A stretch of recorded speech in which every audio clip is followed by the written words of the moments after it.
কবরে গেলে তিনটে শাস্তি, কবরে গেলে তিনটে শাস্তি। এক নাম্বার হলো বেনামাজি বান্দা যখন কবরে যাবে তার তিনটে শাস্তি হবে। প্রথম এক নাম্বার, কবরের মাটিটা তাকে এমন ভাবে চেপে ধরবেন ভাই আমার, তার একদিকের পাঁজরের হাড় অপর দিকের পাঁজরের হাড়ের মধ্যে ঢুকে যাবে, এটা হলো এক নাম্বার শাস্তি। দুই নাম্বার সেকেন্ড টাইপ শাস্তি ভাই আমার, দ্বিতীয় টাইপের শাস্তি যেটা হবে সেটা হলো বেনামাজি বান্দার কবরটা আগুনের টুকরা হয়ে যাবে, দুই নাম্বার শাস্তি। তিন নাম্বার শাস্তি যেটা থার্ড স্টাইলের শাস্তি যেটা হবে সেটা হলো বেনামাজি বান্দার কবরে একটা ভয়ঙ্কর সাপ নিয়োগ করা হবে, যে সাপটার নাম হবে সুজা আকরা সাপ। যে সাপটা একবার যদি দুনিয়ার জমিনে নিঃশ্বাস ছাড়ে কিয়ামত পর্যন্ত সেখানে আর ঘাস জন্ম নেবে না। আমি গোলাম তোমার হে পরওয়ার, গোলাম করে রেখো আমারে, করোনা কবু ভিখারি আমায় দুনিয়ার মানুষের দুয়ারে, দুনিয়ার মানুষের দুয়ারে। আল্লাহুম্মা সাল্লি আলা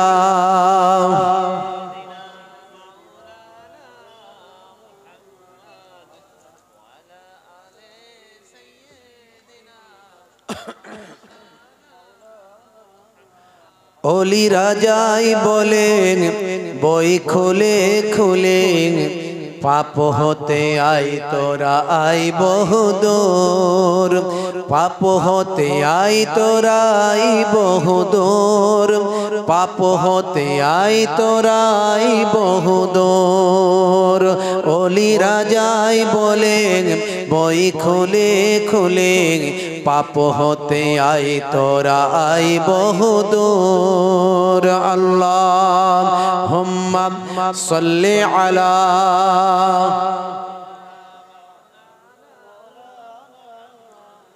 ওয়া আলা আলিহি।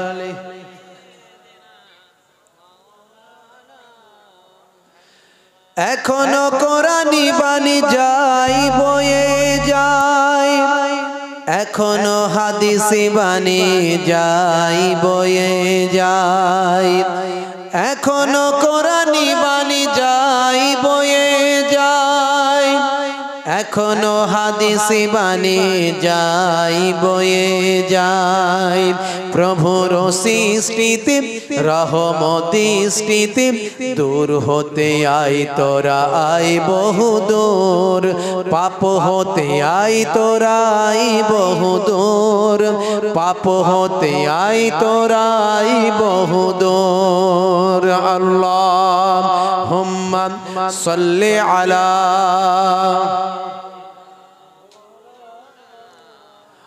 ওয়া আলা আলিহি সাইয়্যিদিনা। وقال الله تعالى في كلامه المجيد والفرقان الحميد: يا أيها الذين آمنوا اتقوا الله وكونوا مع الصادقين. وقال الله تعالى أيضا في كتابه مخبرا: وما رميت إذ رميت ولكن الله رمى.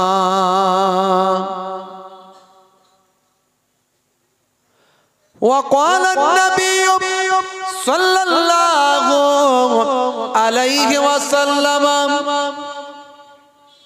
وفاتي خير لكم تعرض علي أعمالكم وما رأيت من خير فحمدت الله عليه وما رأيت من شر ফাস্তাগফারতুল্লাহ লাকুম ইলা আখিরিল হাদিস আও কামা ক্বালা আলাইহিস সালাতু ওয়াস সালাম। শ্রদ্ধেয় সম্মানীয় আজকের সভার সভাপতি, মঞ্চ উপবিষ্ট ওলামা হযরতগণ, সম্মানীয় দুই গ্রামেরই যারা আলেম ওলামারা আছেন, ইমাম সাহেব, মুয়াজ্জিন সাহেবরা আছেন, আমার ভাইরা সব পাশে বসে আছেন। আল্লাহ করে সবাই যোগ্য যোগ্য মানুষ, জ্ঞানী গুণী মানুষ যারা স্টেজে বসে মঞ্চ আলোকিত করেছে। সামনে বসে আছেন আমার পিতৃতুল্য বাপজিরা বসে আছে, হাজি সাহেবরা আছেন, সুফি দরবেশেরা আছেন, মুসল্লি এজামেরা আছেন, তরুণ যুবকেরা আছেন। একেবারে সন্ধ্যার সময় তো যারা রাস্তায় আছেন আমি অনুরোধ করব জান্নাতের বাগানে চলে আসুন, মজলিসটাকে একটু ভরিয়ে দিন, জান্নাতের বাগানটাকে সুন্দর করে দিন। আমার রব্বুল আলামিন আল্লাহ তাআলা আপনার আমার দিন দুনিয়াকে সুন্দর করে দেবেন। ইন তানসুরুল্লাহ ইয়ানসুরুকুম, হাদিসের মধ্যে এসেছে দয়ার নবী বলেছেন যে আল্লাহর দ্বীনকে সাহায্য করে আমার আল্লাহ তাকে সাহায্য করে।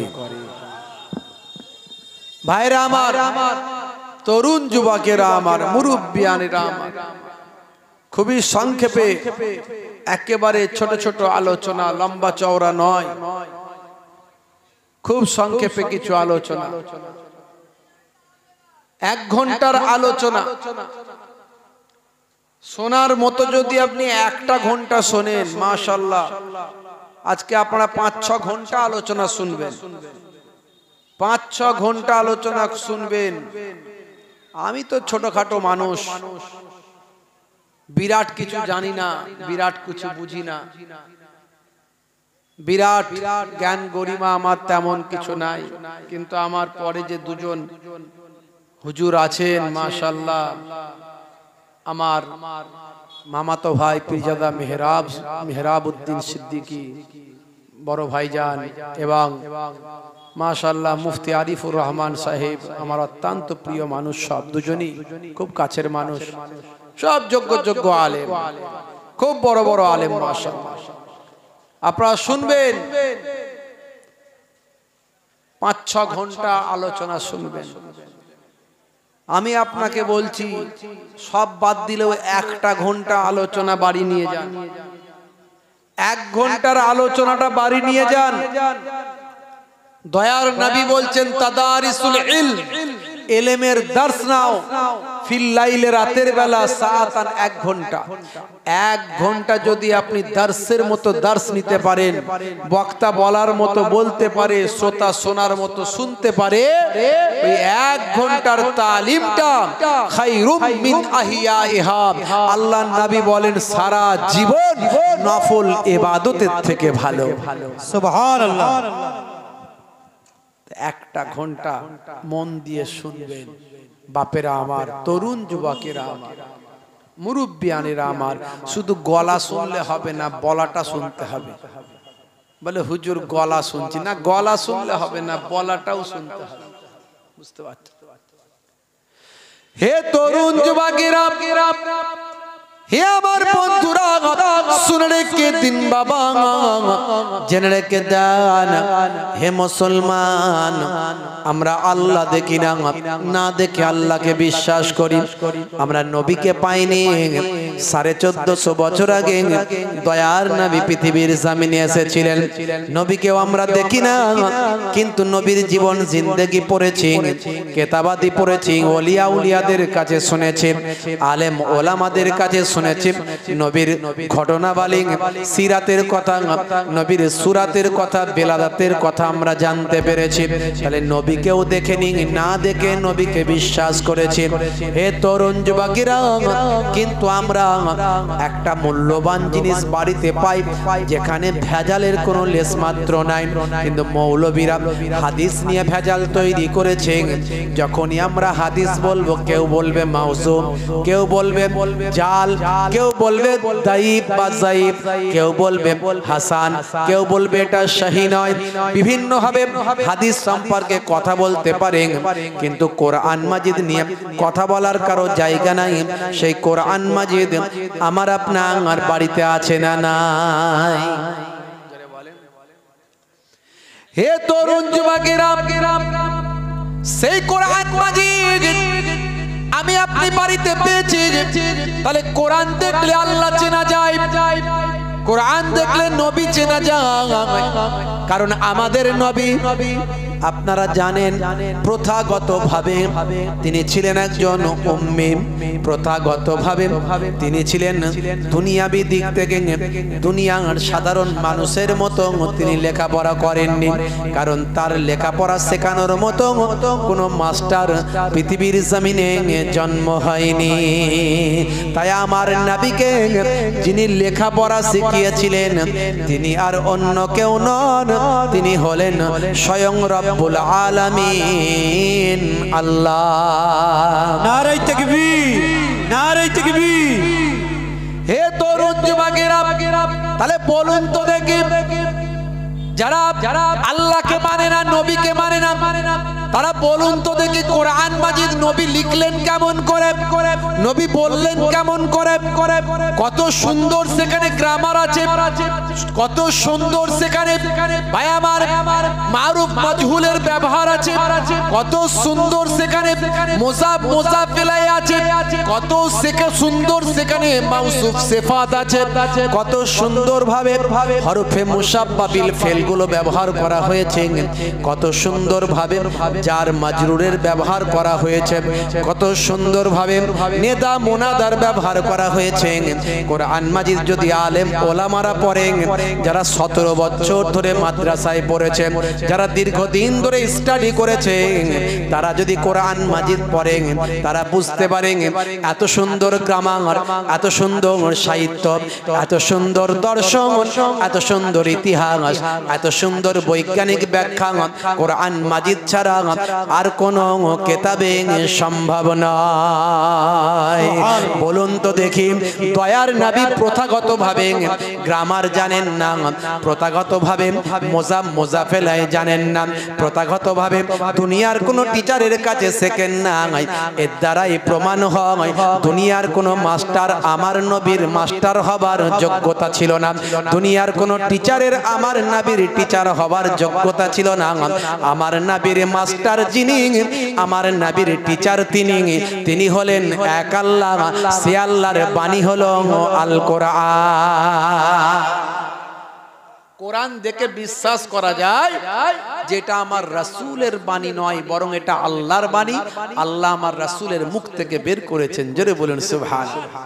কারণ কোরআনকে এই জন্যই বিশ্বাস করবেন যে কোরআন মাজিদ লিখতে গেলে এত বিশাল কিতাব কোন রাইটার যদি লিখতো তাহলে অসংখ্য ভুল বের হতো। আজ 1450 বছর ধরে পৃথিবীর বুকে কত বড় বড় পণ্ডিত এসেছে, কিন্তু কোরআনের ভুল বের করার ক্ষমতা কারো হয়নি, একটা লাইন ভুল বের করতে পারেনি। কিছু দুশ্মনে রাসূল, দুশ্মনে খোদা তারা বের করার চেষ্টা করেছে, কিন্তু তাদের জবাব দুনিয়ার মানুষ এমন দিয়েছে, তাদের দাঁত ভেঙে দিয়েছে, তাদেরকে লাজবাব করে দিয়েছে। তারা দুনিয়ার মানুষের কাছে পরাজিত হয়েছে, তো আল্লাহ এবং রাসূলের কাছে তারা কি করবে? দুনিয়ার মানুষের কাছে তারা পরাজিত হয়েছে। আজকে only one book except in only one book in the world, পৃথিবীর বুকে একটাই মাত্র ব্যতিক্রমী কিতাব, যে কিতাবটা মুখস্থ করা হয়। পৃথিবীর বুকে আর কোনো কিতাব দেখাতে পারবেন না। পৃথিবীতে যত বই আছে সব বইগুলোকে নিয়ে গিয়ে যদি আপনি বঙ্গোপসাগরে ফেলে দেন, দিয়ে বলেন কে আছো আবার লেখো, দেখবেন সেই রাইটার কবরে চলে গেছে, কিংবা সেই রাইটার মাটির তলায় চলে গেছে, মারা গেছে, আর লেখার কেউ নাই। বলবে দাদা যে রাইটার লিখেছিল সে তো মরে গেছে, সে আর লেখার কেউ নাই।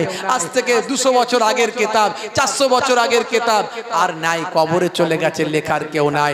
কিন্তু কোরআন মাজিদ অনলি ওয়ান বুক, আমার নবী পৃথিবীর জমিন ছেড়ে বিদায় নিয়ে, আল্লাহর নবী আল্লাহর রাসূল দুনিয়ার জমিন ছেড়ে প্রথাগতভাবে বিদায় নিয়ে মদিনার রওজায়ে আরাম ফরমাচ্ছেন, কিন্তু পৃথিবীর বুকে কোটি কোটি হাফেজে কোরআন তৈরি হয়েছে যে কিতাবটা প্রতিনিয়ত তারা লিখে দেওয়ার ক্ষমতা রাখে।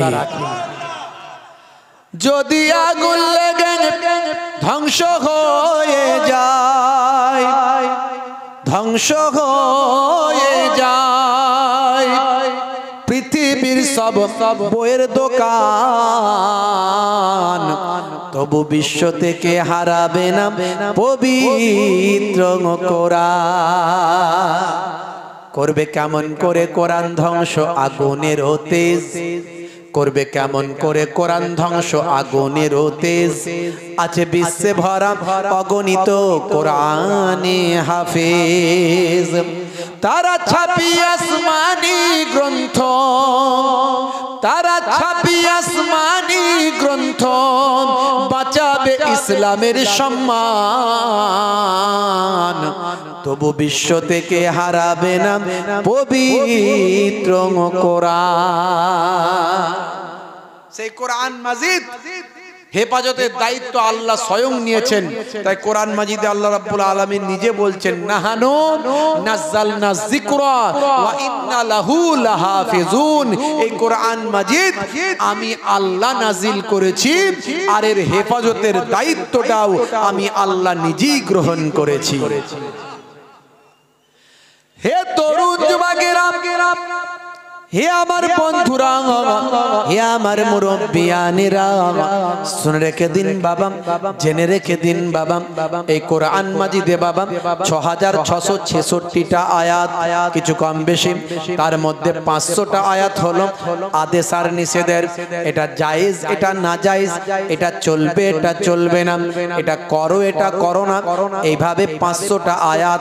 বাকি 6166টা আয়াত হলো হিস্ট্রি অফ পাস্ট, অতীতের ইতিহাস। মুসা নবীর জামানায় এটা ঘটেছে। আদম নবীকে আল্লাহ কেমন ভাবে তৈরি করেছেন, ফারিস্তারা তখন কি বলেছিল, নূহ নবীর জামানায় কি হয়েছিল, ঈসা নবীকে আল্লাহ কিভাবে আমার বাঁচালেন, কিভাবে তুলে নিলেন, বিভিন্ন রকম ঘটনা তাফসীরের মধ্যে আপনি ডিটেইলস পাবেন। কোরআন মাজিদে আমার আল্লাহ দিয়েছেন, এর দ্বারাই অতীতের আলোচনা আমাদের মাঝখানে করে ভবিষ্যৎটা যাতে আরো সুন্দর হয় আমার আল্লাহ বর্ণনা করে দিয়েছেন। অতীতের ঘটনাবলীর মধ্যে দিয়ে আমার আপনার জ্ঞানকে আল্লাহ বৃদ্ধি করেছেন। এ তরুণ যুবকেরা, সেই কোরআন মাজিদে আমার আল্লাহ মানুষের কথা বললেন। হে মানুষ, শুনে রেখে দাও, জেনে রেখে দাও, ইয়া আইয়ুহাল্লাযীনা আমানু লা তুলহিকুম আমওয়ালুকুম ওয়ালা আওলাদুকুম আন যিকরিল্লাহ ওয়া মান ইয়াফআল যালিকা ফাউলাইকা হুমুল খাসিরুন। এই দুনিয়ার মানুষ, তোমরা শুনে রেখে দাও, না ভুলা दे माल तुम्हारा और औलाद तुम्हारे, अल्लाह की इबादत से, अल्लाहर इबादत जानो, तुम्हादेर सम्पद, तुम्हादेर माल माता, तुम्हादेर सन्तान सन्तति, तुम्हादेर काज कारबार गुलो पेये जानो, তোমরা আল্লাহর ইবাদতটা না ভুলে যাও। মনে রাখবে বাবা, আমি আল্লাহ তাআলা সব কিছুকে সৃষ্টি করেছি, যদি তোমরা আমার ইবাদতটা ভুলে যাও পক্ষান্তরে তোমরাই কিন্তু ক্ষতিগ্রস্তদের অন্তর্ভুক্ত হবে। তোমরা যাই করো নাই করো, আল্লাহর ইবাদতটা যেন ভুলে না যাও, আল্লাহর ইবাদতটা যেন ছেড়ে না দাও, কারণ আমি আল্লাহ তোমাদের সৃষ্টি করেছি। আমি আল্লাহ তোমাদের এক কাতরা নাপাক পানি থেকে সৃষ্টি করেছি। তোমরা কি এটা ভুলে গেলে? এটা ভুলে যাবে না, কখনোই ভুলো না। কাইফা তাকফুরুন, তোমরা কেমন করে কুফরি করো বিল্লাহি, আল্লাহর সঙ্গে। অকুনতুম আমওয়াতান, এই পৃথিবীতে আসার আগে তোমরা ছিলে মৃত। ফাআহিয়াকুম, আমি তোমাদের জীবন দিয়েছি। সুম্মা ইউমিতুকুম, আবার তোমাদের মওত দেব। এই পৃথিবী থেকে আমরা আমরা মারা যাব, এই পৃথিবী থেকে আমরা চলে যাব। এখন আমরা জীবিত আছি, আমরা মারা যাব। আল্লাহ বললেন সুম্মা ইলাইহি তুরজাউন, তোমাদেরকে আমি আল্লাহ আমার কাছে প্রত্যাবর্তন করতে হবে। হে তরুণ যুবকেরা,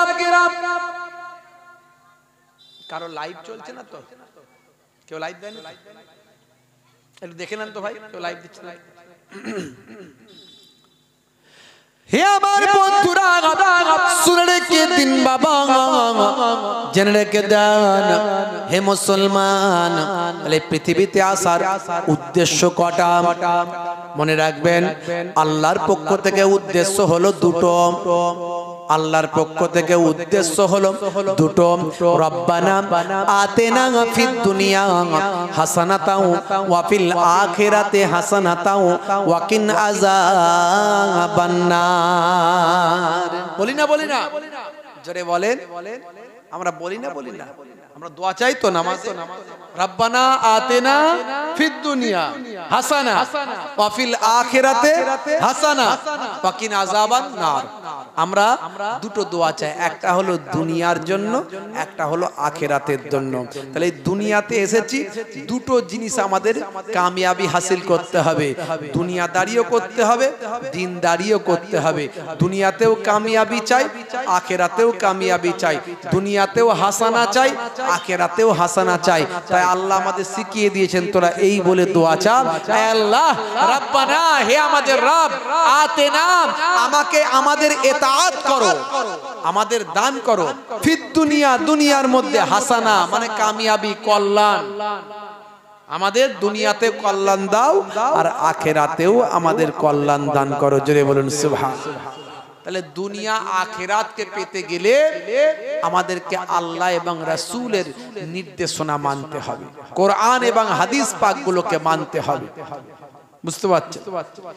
হে তরুণ যুবকেরা, হে আমার বন্ধুরা, শুনে রেখে দিন বাবা, জেনে রেখে দেন হে মুসলমান। তাহলে আল্লাহ এবং রাসূলের ভাই আমার নির্দেশনাগুলোকে আমাকে মানতে হবে, আপনাকে মানতে হবে। আল্লাহ এবং রাসূলের নির্দেশনা, আল্লাহর নির্দেশনা কোনগুলো? আল্লাহর নির্দেশনাগুলো হলো নামাজ, রোজা, হজ, যাকাত, হারাম, হালাল, জায়েজ, নাজায়েজ আছে না নাই? কোরআনে আল্লাহ যেগুলো হারাম বলেছেন মানতে হবে হারাম বলে, যেগুলো হালাল বলেছেন হালাল বলে মানতে হবে, যেগুলো করতে বলেছেন সেগুলো করতে হবে, যেগুলো নিষেধ করেছেন সেগুলো ছাড়তে হবে। তা'মুরুনা বিল মারুফ ওয়া তানহাউনা আনিল মুনকার, ভালো কাজের আদেশ করতে হবে আর খারাপ কাজের নিষেধ করতে হবে। এগুলো আল্লাহ কোরআন মাজিদে লিপিবদ্ধ করেছেন। এই ভালো কাজগুলোর মধ্যে সবচেয়ে বড় ইবাদত কোনটা? এই বড় ইবাদত আর অন্য কিছু নয়, সবচেয়ে বড় ইবাদত হলো আসসালাত। আসসালাত অর্থাৎ নামাজ আর নামাজ। সেই নামাজ আমাদের ছেড়ে দিলে হবে না। আপনি যাই কাজ করেন, যতই ভালো কাজ করেন, কিন্তু নামাজ ছেড়ে দিয়ে যদি ভালো কাজ করেন, ওই দুনিয়াতে আপনি কিছু পাবেন, আখিরাতে আপনার জন্য কিছু নাই। আখিরাতে কিচ্ছু নাই। আমি তাই এসি কমিটির ভাইদেরকে বলছিলাম, সব ভালো, মিলাদুন নবী করছো, জলসা দিচ্ছ, ওয়াজ নাসিহাত করছো, ভালো ভালো কাজ করছো, সোশ্যাল ওয়ার্ক করছো, সামাজিক কাজ করছো, সব ভালো, কিন্তু নামাজ ছেড়ে দিয়ে যদি করো তাহলে কিন্তু গন্ডগোল। নামাজ ছেড়ে দিয়ে করলে হবে না। নামাজ কিন্তু সবাইকে পড়তে হবে। বুঝতে পারছো? আজকে আমরা নামাজ ছেড়ে দিয়েছি, আমাদের ঘরের ছেলে পুলেরা নামাজ ছেড়ে দিয়েছে। তাই নামাজে আসতে হবে। হে তরুণ যুবকেরা, হে আমার বন্ধুরা, শুনে রেখে দিন বাবা, জেনে রেখে দেন আমার আল্লাহ কোরআন মাজিদে 82 জায়গায় নামাজের কথা বললেন। বিভিন্ন জায়গাতে বিভিন্ন ভাবে নামাজের কথা বলেছেন। ওয়াকিমুস সালাত ওয়া আতুজ যাকাত ওয়া আরকাউ মা'আর রাকিন, তোমরা সালাতটা আদায় করো, যাকাতটা প্রদান করো, আর রুকুকারীদের সঙ্গে তোমরা রুকুটা করো। হে তরুণ যুবকেরা, অন্য জায়গায় আল্লাহ বললেন ইন্নাস সালাতা তানহা আনিল ফাহশাই ওয়াল মুনকার, নিশ্চয় নামাজ তোমাকে অশ্লীলতা অন্যায় থেকে দূরে সরিয়ে দেবে। এইভাবে নামাজের কথা অসংখ্য জায়গায় বলা হয়েছে। যদি কেউ ইচ্ছাকৃত ভাবে নামাজ ছেড়ে দেয়, রাসূলের হাদিস থেকে প্রমাণ পাওয়া যায় যে নামাজ ছেড়ে দিল সে ভাই আমার দ্বীনকে ধ্বংস করলো, দ্বীনকে ধ্বংস করলো। as-salatu ইমাদুদ্দিন, নামাজ হলো দ্বীনের খুঁটি। মান আকামাহা ফাকাদ আকামাদ্দিন ওয়া মান তারাকাহা ফাকাদ হাদামাদ্দিন, যে নামাজ কায়েম করলো সে দ্বীনের খুঁটিকে মজবুত করলো, যে নামাজ ছেড়ে দিল সে দ্বীনের খুঁটিকে ধ্বংসপ্রাপ্ত করলো, অর্থাৎ সে ইসলামের ক্ষতি করলো যে মুসলমান নামাজ ছেড়ে দেবে। হে তরুণ যুবকেরা, হে আমার বন্ধুরা, হে আমার মুরব্বিয়ানিরা, শুনে রেখে দিন বাবা, জেনে রেখে দিন বাবা, ইচ্ছাকৃত ভাবে যদি নামাজ ছেড়ে দেওয়া হয়, আল্লাহর নবীর একাধিক হাদিস পাওয়া যায়, বিভিন্ন হাদিসের পরিপ্রেক্ষিতে বলা যায়, বিভিন্ন হাদিস থেকে রওয়ায়াত গুলোকে এক কাছে করলে পাওয়া যায়। ভাই আমার বিদ্বানেরা বলে দিয়েছেন ইচ্ছাকৃত ভাবে যদি কেউ নামাজ ছেড়ে দেয় তার জন্য টোটাল 14টা শাস্তি দেওয়া হবে, 14টা শাস্তি দেওয়া হবে। দুনিয়াতে হবে 5টা শাস্তি, মওতের সময় হবে 3টে শাস্তি, কবরে গেলে হবে 3টে শাস্তি, আর কিয়ামতের দিনে হবে 3টে শাস্তি। আমি আপনাদের কাছে করজোরে অনুরোধ করব, নামাজ ছেড়ে দেবেন না। কাজা হলে কাজা পড়বেন, দাঁড়িয়ে পড়তে কষ্ট হলে মাটিতে বসে পড়বেন, বসে পড়তে কষ্ট হলে শুয়ে শুয়ে পড়বেন, ইশারায় ইশারায় পড়বেন, পানি শরীরের আগালে সমস্যা হলে তায়াম্মুম করে পড়বেন। সফরে গেলে কসরের নামাজ, আপনি সফরে গেলে কসরের নামাজ পড়বেন। রাস্তায় আছেন, যে অবস্থায় আছেন রাস্তায় সে অবস্থায় নামাজ পড়বেন। আমরা গাড়িতে থাকি, আমরা গাড়িতে থাকি, অনেক সময় পানি পাই না, মাটি রাখা আছে ড্যাশবোর্ডের ভিতরে।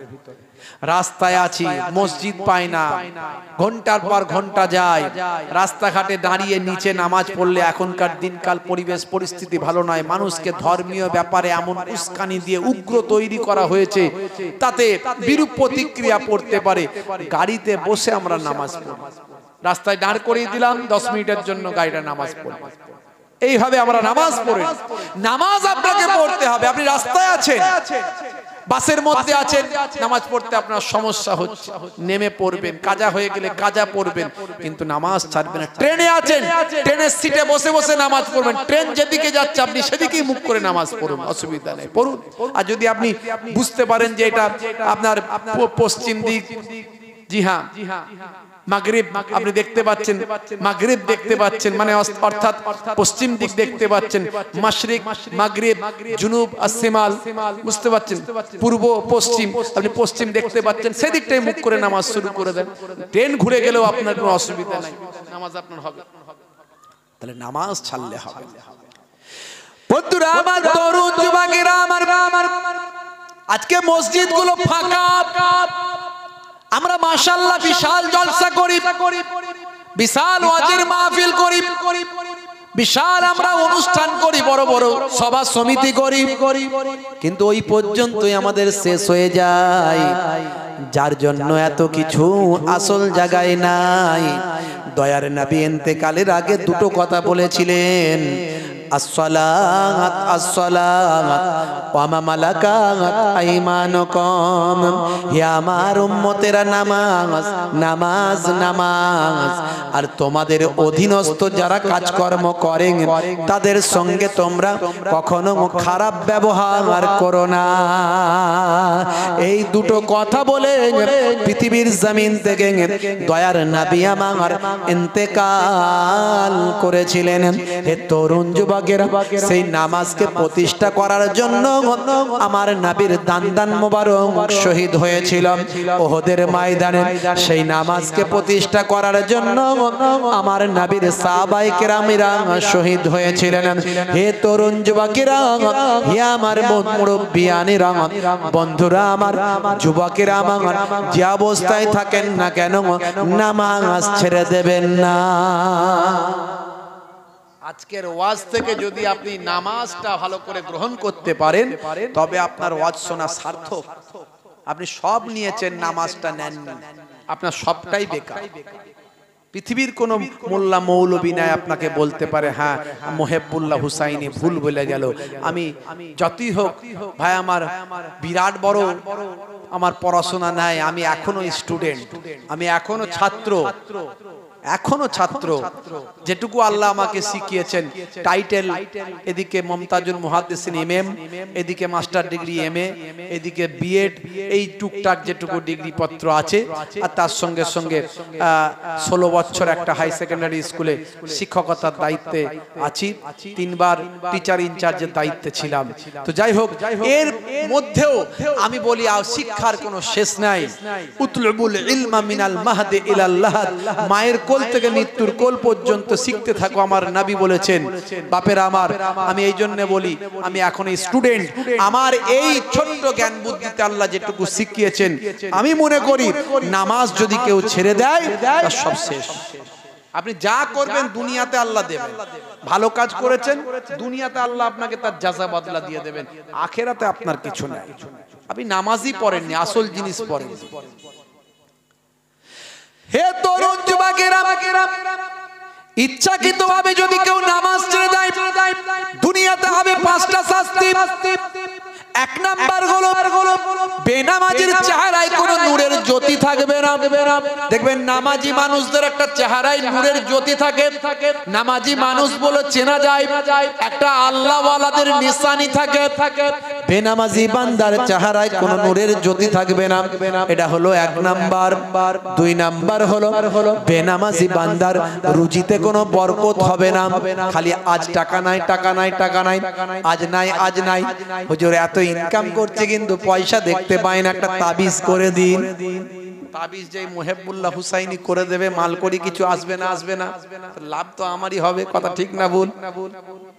হ্যাঁ, আর আমি যদি সঠিক হয় আমি বলবো বেটা নামাজ পড়ো কিনা একটু তুমি বলো। বলে হুজুর নামাজ পড়ি না। নামাজ যদি তুমি না পড়ো নবী বলেছে বরকত হবে না। আর আমি কোথাকারের কে দুটো আমরা ভাতে দেন, আমি তোমাকে 2 কলম আল্লাহর কোরআনের আয়াত লিখে বলে দিতে পারবো না যে আমার লেখনির কারণে তোমার বরকত হবে। মনে রাখবে, গলায় যদি কোরআন মাজিদ ঝুলিয়ে দাও তবুও তোমার বরকত হবে না, কারণ তুমি আল্লাহর নির্দেশ তুমি মানো না। আল্লাহ 82 বার নামাজের কথা বলেছেন, তুমি আল্লাহর নির্দেশটাকে অমান্য করেছো। ভাইরা আমার, যদি আপনি মালিকের একবার নির্দেশ অমান্য করেন, মালিক রেগে যায় কি যায় না? নিশ্চয় যায়।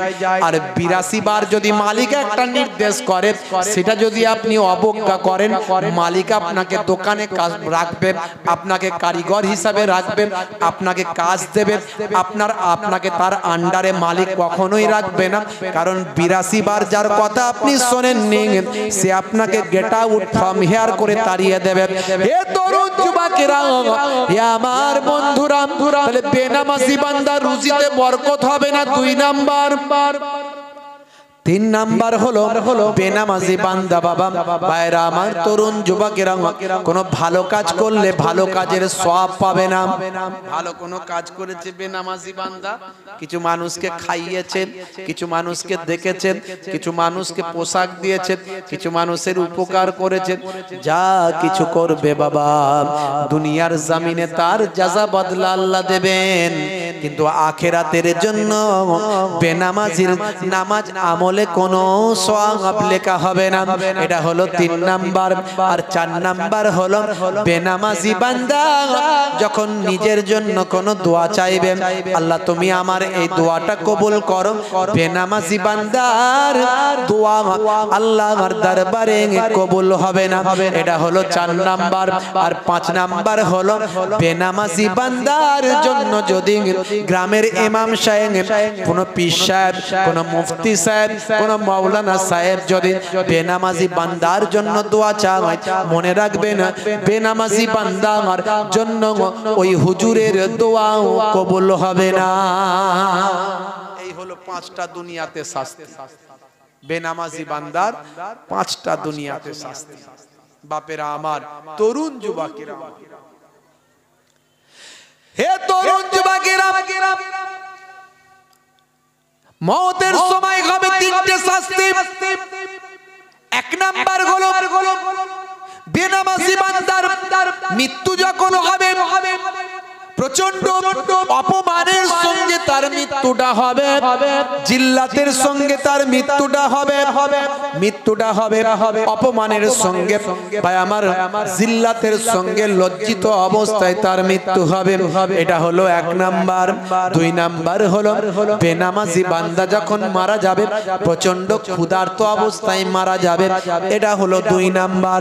3 নাম্বার হলো বেনামাজি বান্দা যখন মারা যাবে প্রচন্ড পিপাসা অবস্থায় মারা যাবে। হে তরুণ যুবকেরা, এই 3টে হলো বেনামাজি বান্দার মওতের সময় শাস্তি। কবরে গেলে 3টে শাস্তি, কবরে গেলে 3টে শাস্তি। 1 নাম্বার হলো বেনামাজি বান্দা যখন কবরে যাবে তার 3টে শাস্তি হবে। প্রথম 1 নাম্বার, কবরের মাটিটা তাকে এমন ভাবে চেপে ধরবেন, ভাই আমার, তার একদিকের পাঁজরের হাড় অপর দিকের পাঁজরের হাড়ের মধ্যে ঢুকে যাবে। এটা হলো 1 নাম্বার শাস্তি। 2 নাম্বার, সেকেন্ড টাইপ শাস্তি। ভাই আমার, দ্বিতীয় টাইপের শাস্তি যেটা হবে সেটা হলো বেনামাজি বান্দার কবরটা আগুনের টুকরা হয়ে যাবে। 2 নাম্বার শাস্তি। 3 নাম্বার শাস্তি যেটা থার্ড স্টাইলের শাস্তি যেটা হবে সেটা হলো বেনামাজি বান্দার কবরে একটা ভয়ঙ্কর সাপ নিয়োগ করা হবে, যে সাপটার নাম হবে সুজা আকরা সাপ। যে সাপটা একবার যদি দুনিয়ার জমিনে নিঃশ্বাস ছাড়ে কিয়ামত পর্যন্ত সেখানে আর ঘাস জন্ম নেবে না। এই ভয়ঙ্কর শাস্তি। বলে হুজুর, আমরা তো কবরস্থানে মাঝে মাঝে যাই, গিয়ে কবরস্থানে হঠাৎ করে দেখা গেল একটা ক্রিকেট খেলতে খেলতে বলটা চলে গেছে। গ্রামের ছেলেরা বলটা তুলতে গেল, অনেকে সাহস করে না, অনেকে সাহস করে। বলটা তুলতে গিয়ে বলটা কবর থেকে যখন তুলছি, হুজুর কই কোন রকম তো কই শাস্তি টাস্তি দেখতে পাচ্ছি না, আছে সাপ, না আছে আগুন, না আছে কি মনে হতে পারে। বন্ধুরা আমার, তাদের কিভাবে শাস্তিটা হয় আমরা কিন্তু জানি না। আচ্ছা বলুন তো, আমরা স্বপ্ন দেখি না? মাঝে মাঝে দেখি না? স্বপ্ন দেখি তো। এই স্বপ্ন আপনি দেখছেন, বসে শুয়ে শুয়ে ঘুমিয়ে ঘুমিয়ে স্বপ্ন দেখছেন যে আপনি হঠাৎ বাসে করে যাচ্ছেন, বাসটা অ্যাক্সিডেন্ট হলো, কত লোক মারা গেল, আপনার হাত কেটে একটা চলে গেছে এদিকে, আপনি থরথর করে কাঁপছেন, রক্ত বেরোচ্ছে, প্রচন্ড চিৎকার হইচই চেঁচামেচি, মানুষজন আচারকে ছুটে আসছে, একটা অন্য পরিবেশ। এই মধ্যে আপনি স্বপ্ন দেখছেন, অথচ আপনার বাড়ির লোক তারা কেউ বসে আছে, কেউ শুয়ে আছে, কেউ গল্প করছে, আর আপনি কিন্তু স্বপ্নের মধ্যে শাস্তি পাচ্ছেন, ভয়ঙ্কর একটা বিপদের মধ্যে আছেন। আবার আপনার ঘুমটা হুট করে ভেঙে গেল, হাত ফাত সব ঠিক আছে রে, আমি মরে যাইনি, বেঁচে আছি আমি, আমার রক্ত ভক্ত কিছু বের বেরোয়নি। এই যে শাস্তিটা হলো, স্বপ্নের মধ্যে একটা ঘটনা ঘটলো, এটা কি দুনিয়ার কোনো মানুষ দেখতে পাবে? এই দুনিয়ার কোনো মানুষ দেখতে পাবে? যারা ঘরে শুয়ে বসেছিল, হাসছিল, খেলছিল, তারা দেখতে পেয়েছে? আপনি স্বপ্নের মধ্যে পেয়েছেন। কবরের শাস্তিটা আল্লাহ কেমন ভাবে দেবেন, দুনিয়ার মানুষ বলকুড়া থেকে দেখতে পাবে না। বোঝা গেল? এই বোঝা গেল? আল্লাহর ওলিরা কবরে মরে মুর্দানান মরে জিন্দা। আলেম ওলামা হুজুররা বলে এক শ্রেণীর মানুষ বাদর সব বাজে কথা, কবর খোলো তো দেখি কেমন জিন্দা আছে দেখি। আর কবরে জিন্দা থাকলে তো খেতে দিতে হবে, দিতে হবে না? কবরে জিন্দা থাকলে বাটি লাগবে, থালা লাগবে, বাসন লাগবে, ভাত লাগবে, তরকারি লাগবে, দেয়া হয় নাকি? কি খেয়ে বেঁচে আছে? আবার খেলে টয়লেট ফয়লেট করতে হবে, তার আবার কোথায় টয়লেট ফয়লেট কোথায় কি আছে? বলে না বলে না? আচ্ছা বলুন তো, মায়ের পেটে সন্তান জীবিত থাকে কি থাকে না? জোরে বলেন, জীবিত থাকে কি থাকে না? ভূমিষ্ঠ হওয়ার আগে সন্তান জীবিত থাকে কি থাকে না? তার কি থালা বাসন লাগে, পানি লাগে, টয়লেট করার জায়গা লাগে? মায়ের পেটটাই আল্লাহ যেভাবে সন্তানকে তার নিজের কুদরতি ক্ষমতায় জীবিত রাখেন, যারা আল্লাহর মাহবুব বান্দা হন, কবরে আল্লাহ তাদেরকে কিভাবে জীবিত রাখেন তিনিই জানেন, আমরা জানি না। আল্লাহর কোরআন কখনো মিথ্যা নয়, আমাদের বুঝতে ভুল হয়, আমরা বুঝি না বলে ব্যাখ্যা ভুল করি। বলে আল্লাহকে দেখি না মানবো কি করে, আল্লাহকে দেখতে পাই না, আল্লাহকে দেখি না, আল্লাহকে বিশ্বাস করব কি করে? আচ্ছা, আমরা এমন অনেক জিনিস দেখতে পাই কিন্তু আমরা সেগুলোকে ধরতে পারি না। পারি? আচ্ছা, পানিকে আপনি ধরতে পারেন? পানি আছে না নাই? পানি আছে না নাই? ধরতে পারেন? পারবেন না। আগুন, আগুনকে ধরতে পারেন? বলেন আগুন ধরতে পারেন? আগুন আছে না নাই? আছে, ধরতে পারেন? পারেন না। বাতাস, বাতাস, বাতাসকে তো দেখাও যায় না আর ধরাও যায় না। তাহলে আপনি কি করে ভাবছেন যে আল্লাহকে দেখবেন তবে মানবেন? আল্লাহকে দেখাও যায় না, ধরাও যায় না, কিন্তু আল্লাহকে অনুভব করা যায়। আর সবচেয়ে বড় আল্লাহকে পাওয়ার নিদর্শন হলো আল কোরআন। এই প্রথমেই বলেছি, এই কোরআন মাজিদ থেকে আপনাকে আল্লাহকে বিশ্বাস করার সবচেয়ে বড় নমুনা। কারণ আমার নবী তিনি দুনিয়াবি প্রথাগতভাবে উম্মি ছিলেন, অর্থাৎ দুনিয়াবি, তিনি কোনো টিচারের কাছে পড়াশোনা করেননি। প্রথাগতভাবে আমরা যেমন শিক্ষায় শিক্ষিত হই, নবী সেভাবে হননি। তাহলে নবী গ্রামার জানলেন কি করে, ইতিহাস জানলেন কি করে, ভূগোল জানলেন কি করে? কোরআন মাজিদ খুলুন, বিজ্ঞান পাবেন, ভূগোল পাবেন, দর্শন পাবেন, ইতিহাস পাবেন, গ্রামার পাবেন, ম্যাথ পাবেন, সবটাই কোরআনে পাবেন। আমার নবী দুনিয়াবি ভাবে যদি হতেন, দুনিয়াবি ভাবে জানলেন কি করে? আমার নবীর শিক্ষক হলেন আল্লাহ। আল্লাহ যেমন বলে দিয়েছেন তেমন নবী মুখ থেকে বলেছেন, সেটাই লিখিত হয়েছে আল কোরআন। নারায়ে তাকবীর, নারায়ে তাকবীর, নারায়ে রিসালাত, নারায়ে তাকবীর। তাহলে এই কথাগুলো দিয়ে আপনাকে বুঝতে হবে আল্লাহ আছেন, নবী ছিলেন, কোরআন সত্য, জান্নাত জাহান্নাম হবে, দুনিয়ার আমাদেরকে ভালো কাজ করতে হবে, একদিন আমাদের বিচার হবে, সেদিনে নেকি আর বধি আমাদের হাতে দেওয়া হবে, পাপ আর পুণ্যি। বন্ধুরা আমার, তাহলে কবরে গেলে হবে তিনটে শাস্তি বেনামাজি বান্দার, আর তিনটে হবে কিয়ামতের দিনে।